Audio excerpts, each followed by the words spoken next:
অনেক বেড়ে যায়। এই জিনিসগুলো গাড়ি আনলোড করে অনেক সময় লাগে। এরপর আগে ওরা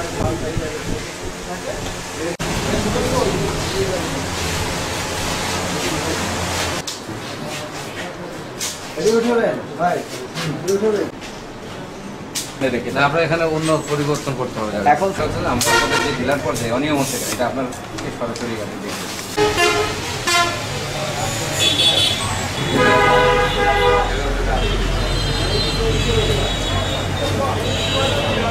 সকাল থেকে আজকে আপনাদেরকে নিয়ে এবং আমাদের আইন শৃঙ্খলা বাহিনী যে কৃষি বিপণন অধিদপ্তরের সহযোগিতায় এবং আমাদের জেলা প্রশাসক স্যারের সহযোগিতায় ভোক্তা অধিকার সংরক্ষণ অধিদপ্তর থেকে নিত্য পণ্যের বাজার, বিশেষ করে ডিমের যে ডিপো, ডিলার পয়েন্ট, পাইকারি, খুচরা দোকানগুলোতে আমরা নিরবিচ্ছিন্ন তদারকি করেছি। আপনারা দেখেছেন যে ডিমের কাজী ফার্মস যেটা একটা বড় ডিপো সেন্টার, সেখানে কিন্তু ডিমের মূল্য 9 টাকা 61 পয়সা, কিন্তু সেই ডিমটা এখানে এনে সেটা 12 টাকা 11 টাকা 50 পয়সায় বিক্রির যে আমরা প্রবণতা দেখতে পাচ্ছি। নির্দেশনা দিচ্ছি যে যে প্রতিষ্ঠানের পণ্যটা সেই প্রতিষ্ঠানের এসেই বিক্রি করতে হবে এবং অন্য প্রতিষ্ঠানের মূল্য যেটা সেটার সাথে সে ব্যক্তির মূল্য বিক্রি করতে হবে এবং আমরা আমাদের এই তদারকিটা অব্যাহত রাখবো। রিপোর্ট দেখাই স্যার, আমরা তো এগুলো আমাদের রিপোর্ট করতে হয়। এটা